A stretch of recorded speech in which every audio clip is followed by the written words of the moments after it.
కొంతమందితో స్నేహం చేయకుండా వాళ్ళని వదిలించుకోవాలి. ఎవరెవరిని వదిలించుకోవాలి? క్రూరుడు. ఎప్పుడు క్రూరుడితోటి స్నేహం చేయకు, ఎందుకంటే వాడి లక్షణం క్రూరత్వం.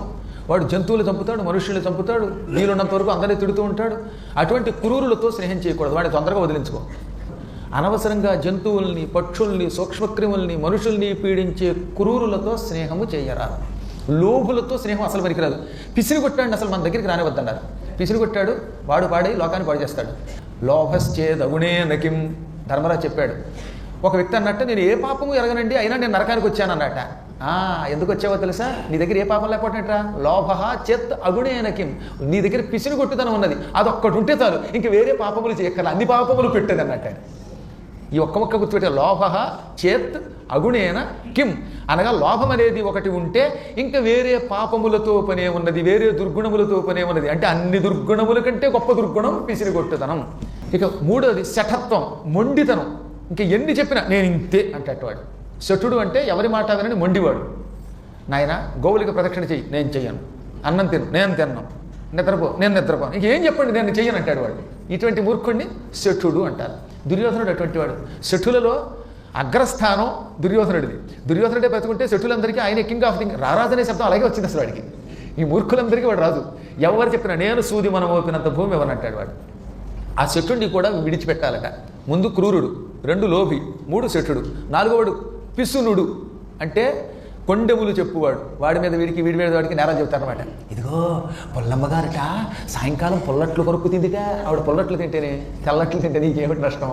ఇక్కడికి వెళ్ళి వాళ్ళ మీద వాళ్ళకి అలా చెబుతూనే ఉంటారు. దరిద్రపు నేరాలు అనమాట.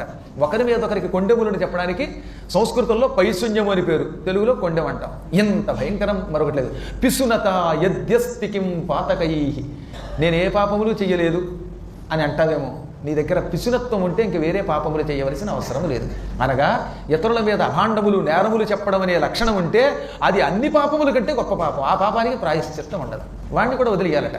వాడితో స్నేహం చేస్తే వాడి పాపాలు నువ్వు కూడా కొంత పంచుకుని అనుభవిస్తావు. ఇంకా తర్వాత వాడు ఉన్నాడు, వాడు జడుడు. ఎప్పుడు మందపడిగా ఉంటాడు. పురాణానికి పెడదామా, ఎందుకు వచ్చింది పడుకుందాం అంటాడు. అస్సలు కదలండి, అలా తినడం పడుకోవడం, అలా తినగానే డాములు పడి పక్కెక్కేయాల్సింది. వాడి జీవితంలో ఎప్పుడు నడవడు, పురాణాలకి రాడు, పనులు చెయ్యడు, హాయిగా విశ్రాంతిగా ఉంటాడట.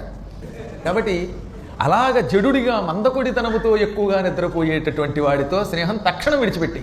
కృతఘ్న, ఇక్కడి నుంచి మొదలవుతుంది ఒక అద్భుతమైన గాథ. చేసిన మేలు మరిచి మేలు చేసిన వాడికి అపకారం చేసేవాడిని కృతఘ్నుడు అంటారు. అటువంటి వాడిని తక్షణం విడిచిపెట్టేయాలట. అందరిలోకి పరమ పాపాత్ముడు కృతఘ్నుడు. కృత అంటే చెయ్యబడినది. మనకి ఎవరైనా ఒక ఉపకారం చేస్తే, ఒక మేలు చేస్తే దానికి కృతము అంటాం. ఉదాహరణకు ఒక ఆయన నాకు మైకి పెట్టాడు, మహాత్ముడు అండి, ఆయన నాకు మైకి పెట్టాడు అన్నది. పాపం ఒక ఆవిడ పూలు దండిచ్చింది, ఆ పుణ్యాత్మురాలు దండిచ్చింది అనుకోవాలి. ఒక ఆయన పండిచ్చాడు, ఆ పండిచ్చాడు అనుకోవాలి. అంతేగాని ఏమిటి పండు అనకూడదు. వాడికి తోచిన పండిచ్చాడు, పాపం ఆయనకు దొరికింది. ఆయన ఏదో కష్టపడి పండిస్తే ఏమిటి పెచ్చపండు అంటే ఆయనకి ఏది దొరికితే అది ఇస్తాడు కదా. కాబట్టి ఏదన్నా ఇస్తే సంతోషించక ఈ దౌర్భాగ్యపు లక్షణాలు ఉంటాయి కొన్ని. చేసిన దాన్ని మర్చిపోయి ఏదో అంటారు వాళ్ళని. కృతము చెయ్యబడినది, జ్ఞ గుర్తుపెట్టుకుంటే కృతజ్ఞ అనగా చేసిన దానిని గుర్తుపెట్టుకునేవాడు. ఇంతకీ కృతజ్ఞ అంటే అర్థం ఏంటనమాట, చేసిన దానిని గుర్తుపెట్టుకునేవాడు. జ్ఞ అనే అక్షరమునకు గుర్తుపెట్టుకునేవాడు అని అర్థం. ఏం చేసినా గుర్తుపెట్టుకోండి, పర్వాలా. మంచి నీళ్ళు ఇచ్చినా అవతల వాడికి నీకు ఇవ్వాల్సిన అవసరం లేదు కదా, ఇచ్చాడు అంతే, వాడిని గుర్తుపెట్టుకో. ఒకళ్ళు మర్చిపోయారు అనుకుందాం, ఎవరన్నా మనకు పూలదండ ఇచ్చారు, వాళ్ళు మర్చిపోయాం, దానికి అకృతజ్ఞ అంటే చేసిన దానిని మర్చిపోయాడు. ఇంక మూడవది ఉన్నది కృతఘ్న అంటే మేలు చేసిన వాడికి అపకారం చేయటం, మేలుని నాశనం చేయటం. ఘన అంటే చంపడం అనమాట. మేలు చేసిన వాడికి అపకారం చేసేవాళ్ళు ఎంతోమంది ఉన్నారు. పేకదాకా వాడు పెట్టింది తిరిగి బయటికి వెళ్ళాక వాడికి అపకారం చేసే పాపాత్ముడు ఉన్నాడే, వాడు కృతజ్ఞుడు. వాడిని తక్షణం విడిచిపెట్టేయాలి. తెలివితేటలు లేని వాడితో ఎక్కువ స్నేహం చేస్తే మనకు కూడా తెలివి తక్కువతనం వస్తుంది కనుక వాడిని విడిచిపెట్టి. అసత్యాలు ఆడేవాడు ఉంటారు, అసత్యవాదిని తక్షణం విడిచిపెట్టు. నిందలు పొందేవాడు ఉన్నాడే, అటువంటి వాడు అంటే అందరూ వాడు తప్పుడు చేశారని నిందిస్తూ ఉంటే, ఆ నిందించబడేటటువంటి వాడి పక్కన ఉంటే నువ్వు కూడా వాడి నిందల్లో భాగం పంచుకుంటావు. వాడు దొంగడు అనుకుందాం, అందరూ వాడిని తిడుతున్నారు, నువ్వు వాడితే తిరిగితే ఏమంటారు, వీడు వాడు తోడు దొంగలండి అంటారు. ఆ నింద సగం నువ్వు భరించాలి. కాబట్టి వాడిని వదిలే. పిరికివాడితో ఎక్కువ తిరక్కు. పిరికివాడు అన్నిటికీ కంగారెడతాడనమాట. యావజ్జీవితం పిరికివాడితో మనకు సుఖం ఉండదు. రైల్వే స్టేషన్కి వెళ్ళాం, రైలు వెళ్ళిపోతుందో అని పిరికితాను వాడికి, ఎక్కలేమేమో అని బెంగ. రైలు ఎక్కిన తర్వాత దిగేదాకా పిరికితాను, దారిలో ఎవడన్నా మాట్లాడితే భయం, అన్నిటికీ భయమే. ఈ భయస్థుడితో తిరక్కు.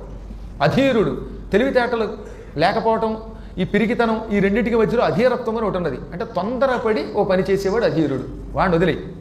అవినీతిపరుడితో తిరక్కు, వ్యసనపరుడు, వీరిని తొందరగా వదిలించుకో. వేళ్లల్లో కూడా ధర్మరాజా కృతఘ్నుడు భయంకరుడు. తేషామపి వారందరిలోనూ కూడా అధముడెవడు అంటే కృతఘ్నుడు, మిత్రఘాతకుడు. అటువంటి వాడిని తొందరగా వదలవాలి.